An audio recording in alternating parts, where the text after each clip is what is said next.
Ivan Pavlenko, From Family to Family, Chapter 1, Part 2.1, Family Tree, read by Natalia Buzova. I was born into a family, as they said at the time, of middle peasants. My father, Ivan Grigorievich Pavlenko, came from the Ukrainian Cossacks, and my mother, Nastya Mikhailivna Krasovska, came from the serfs of the Polish lord Bukovsky. I will tell you about the paternal lineage. It has long been considered the main one. After all, the son inherited not only his father's surname, but also his land. The daughter married and took her husband's surname and continued his family. She was given a dowry, clothes, cattle, money, and the land only in the case when she had no brothers, or in the land allotment of her parents was the mother's part received in her time as a dowry at marriage.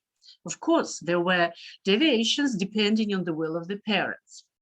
So from my uncles, I heard a version of our oldest ancestor, Ostap, who allegedly distinguished himself in the Cossack army in the war against Napoleon in 1812 and was awarded the rank of officer as well as a land allotment of 90 acres.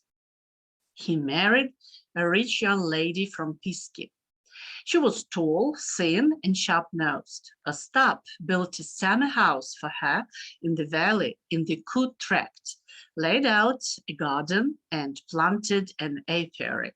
And his wife, according to legend, kind of did nothing, just walked the estate. Whether this was true or just a dream of wealth and rank is hard to say, but such a family version existed, and in the tract of Kut, until the formation of the collective farm, was our and Uncle Peter's land. And there stood an old pear tree, and on the sides of Kut ruins of border ditches were preserved. As for the War of 1812, the Poltava Cossack Regiment recruited from volunteers who had not yet extinguished the Zaporozhian militant spirit after the abolition of Cossack self-government in Ukraine by Catherine II in 1775, did take part in it. One of the organizers of this regiment was the famous Ukrainian writer Ivan Petrovich Kotlяревsky. He also served in this regiment.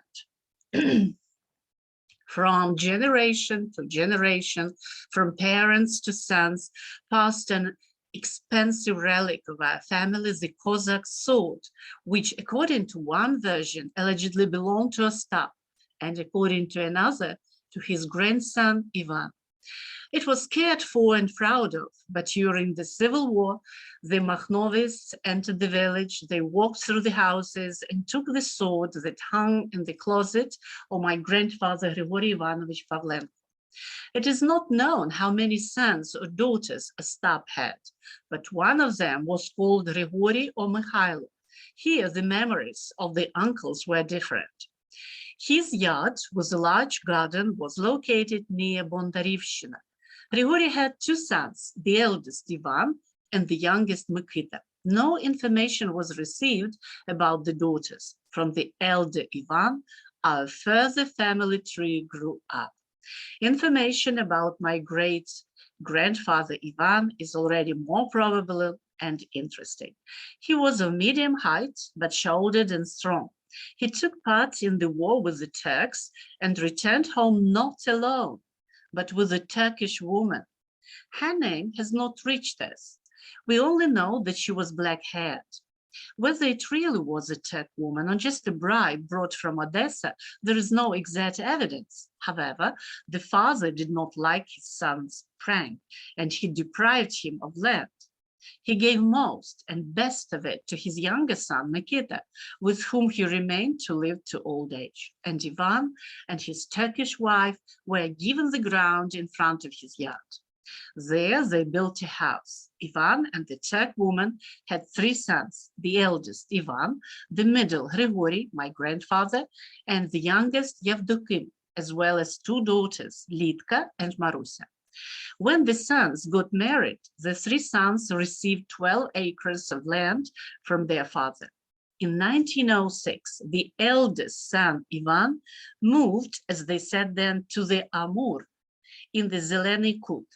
In those days, it was not easy to leave one's native place and go to unknown lands, but Ivan dared because nothing was promised for his sons in Yashnik, and there were three of them, Larion, Grigory, and Mikhailo. With each new generation, the land between the sons was divided into smaller and smaller parts. And the Tsarist government promised the settlers in the new places large plots of land and forests. After moving to the Far East, Ivan and his sons in a few years mustered about 100 acres of land, much of which the family earned by hard work in the surrounding forest, uprooting and burning them. In 20 years, they had become so accustomed that they had fallen into the first category of kulaks. They had to throw away the sweat-soaked land and flee to Vladivostok, where their children were studying or already working. In the photo, you can see Ivan, his sons, and his daughters-in-law, and children and great-grandchildren. One of these children, Mikhailo Larionovich Pavlenko, came to Yashniki after the war to look at the places where his ancestral roots came from. We had a drink and a long conversation about the village and our family tree, about the past. I listened with interest to the story of the difficult trials that befell his father and uncles in a foreign land in the Deaf Taiga. Ukrainians from Poltava area and Russians from Kursk area lived in the village they had founded in the Zeleny Kut. They settled in separate corners. Ukrainians differed from Russians in the form of houses, life, way of management. The houses of Ukrainians were shining with white walls and drowned in greenery. At first, the Russians did not have gardens at all, and their houses were not whitewashed. The settlers worked tirelessly. Forests were uprooted and burnt. Sowing areas were expanded. The settlers gradually profited horses, oxen, cows, sheep, pigs, and poultry. They had more than 100 beehives. They married first their own people and then had mixed marriages. Nevertheless, they preserved their native language, followed their rules and customs. On holidays, they drank varenucha, sang Ukrainian songs, and remembered their Ukraine with tears in their eyes. It would seem that monuments should be erected to such pioneers who revived the wilderness, and it turned out the other way around. They had to throw everything they had owned with their own hands and go to the big city, to the general gray mass where there was no need to be afraid that they would come for you and imprison you or take your life. In America, such immigrants made their country the richest and most powerful in the world. And here they were doomed by the Soviet authorities to persecution and extermination.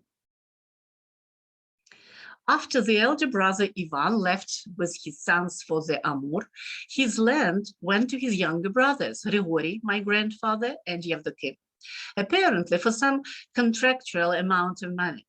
Sister Marusia also bought something because she returned with her husband, Simonenko, to her parents' house from Lokhvitsa.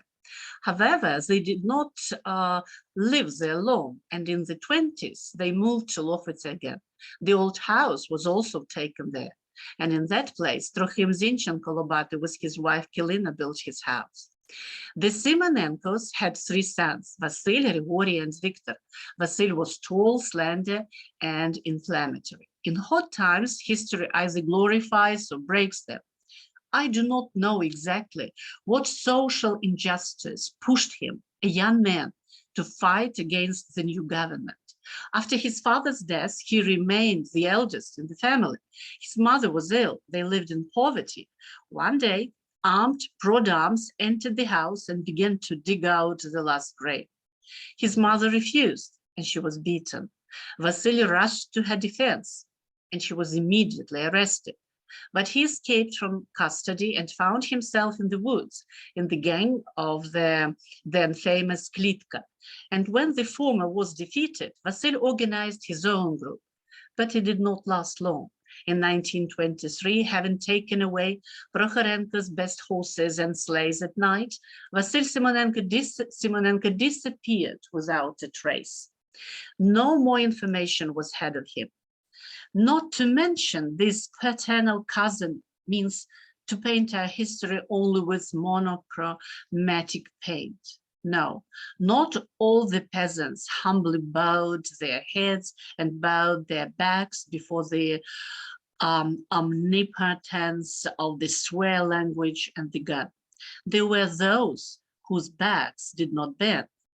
There will come a time when such peasant demonstrations as Antonov's in Russia or Makhnov's in Ukraine and many others will not be slandered as political banditry, but will be seen as a natural, forced self-defense of a peasant driven to despair by food policy and outright violence by the Soviet authorities. The peasant will never leave the plow to take up arms unless circumstances prompt it. A mortal threat to him and his family. The youngest great-grandfather Ivan and the Turk woman's son Yevdokim, having built a house, did not become the owner of the land, but went to his relatives in Odessa and got a job as a porter in the port. He was physically strong and well-built and served in the Navy. Yevdokim visited Yashniki only as a guest. My uncle Petro was watching over his house. In it, he was engaged in tailoring. And how it was with the land, I do not know. Did he sell it or rent it out? But in the famine of the 1930s, grandfather Yevdokim died. And in the midst of Stalin's repression in 1937, his son Ivan, a simple worker and amateur photographer, was arrested as an enemy of the people. Ivan's wife died after the war. His son Valentin died at the front, and daughter Hala worked as a doctor in Odessa. We do not have her address. To this day, there is no information about the future fate of the enemy of the people, Ivan Yevdokimовich Pavlenko. His house in Yashniki was confiscated and bought for nothing by the head of the village council, Kuzma Yaroshchuk.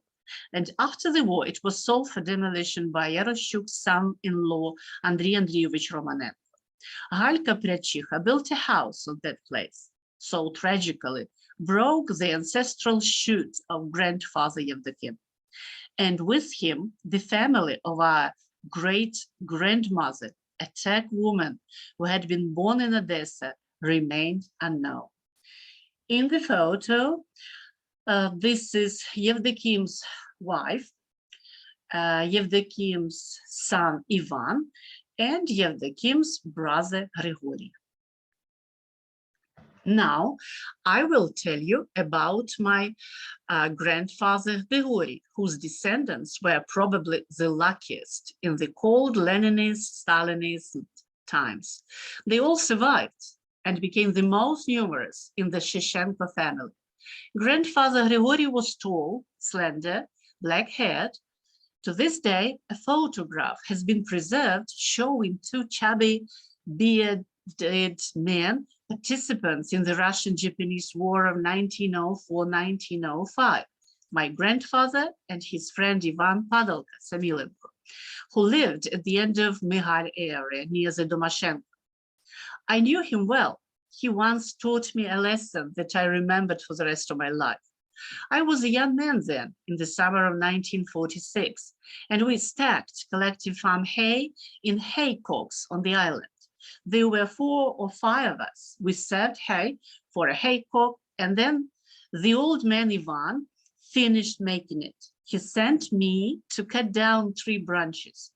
I went into the bushes and cut down 4 young trees. I brought them, I handed them up to the haycock, and he took them in his hands and shouted, "What have you brought?" "What do you mean?" "Branches," I answered. "You've cut down a young oak tree." Ivan muttered for a long time that I was not the master's son, that I had to be beaten because of the oaks. Such were the old people. They did not know, as we do now, those learned words, ecology, green friend, nature conservation, but they knew very well that it was impossible to cut down a young oak, a sin. We are far from them. We will soon make a desert around us, and everything is according to a plan, as socialism says. Let's look at our village today. Where is the elder grove, which grew along a green wall throughout the village? Where are the magnificent willows that adorned the Sula? And where are the forests and woods that towered over Zaozirshina? Everything was destroyed to the accompaniment of high-sounding slogans about nature conservation. But let's go back to our bearded old man. Samelenko was of medium height, shouldered and strong as an oak. If my grandfather in the photo is taller than him and just as broad in the shoulders, I can only imagine what he really was like, because I never saw him. He had died of typhus before I was born. Military service sheet has been preserved by the cousin Anatoly, which reads as follows: military service sheet, Pavlenko Grigory Ivanovich, Cossacks, Orthodox, beginning of service January 1st, 1887, 2nd Battery, 33rd Artillery Brigade Bomber, discharged from service on November the 20th, 1905, participation in the campaign in the Russian-Japanese War. Military service sheet states that the grandfather was called up for military service in 1887 and graduated in 1905. However, this does not mean that he had to serve for 18 years. After his conscription in 1887, he served 5 years and was later mobilized for the Russian-Japanese War. And one more thing. Since he was drafted into the army at the age of 21, my grandfather was born apparently in 1866. My grandfather was an extremely strict father. After all, the family had 8 children, 5 sons, Andrei, Petro, Ivan, Maxim, and Alexei, as well as 3 daughters, Hanna, Oksenia, and Himka. My grandfather married Sophia Prokipets at the age of 25. He took his wife from Belogorilka. She had 2 brothers. One remained in Belogorilka. He had his sons Fedor and Mefodi and daughter Oksenia, who married Danilo Drobot from Sviridivka. Sophia's second brother moved to the hamlet of Demytchiha, later Volia village, and had Leonti, Ivan, Roman, and Orishka. I knew all those paternal cousins, also of Cossack origin. Our parents were very close to them, and we went to them for temple holidays after the war. There are their children left, our 3 cousins, Pavlo Mefodievich Prokipets in Belogorilka, Galia Prokipets in Demytchiha, Drobot Vasil in Sviridivka, and Petro Boyko at the distillery plant. We were still related to them, but they, like me, are already old and maybe they're gone. Grandfather Grigory and grandmother Sophia's house was chopped down, made of good wood, but covered with straw. All my uncles and aunts were born in it. The last to live there was their daughter and my aunt Himka. After marrying Prokip Makovetsky, she sold it before the war to Prokip Senichenko, who in turn sold it after the war. Before the revolution, my grandfather had 18 acres of land. He was a respected man in the village, elected as a church elder. In the street, our family was called Sheshenko, and I don't know what it came from. I think the uncles knew, but I didn't ask them about it in time. The grandfather gave all his sons a craft. Andrei became a carpenter, Petro a tailor, Maxim a blacksmith, Ivan, my father, a shoemaker. Only Alexei himself started to be a teacher. My grandfather died in 1919 of typhus caused by the fratricidal civil war. And grandmother Sophia died in 1927. In my memory, she is seen as little but plump, with pillows on the couch. After my grandfather's death, her life was obviously not easy. It was the sons who married, divided the land in this household, and the daughters who married. The economy was crumbling, declining.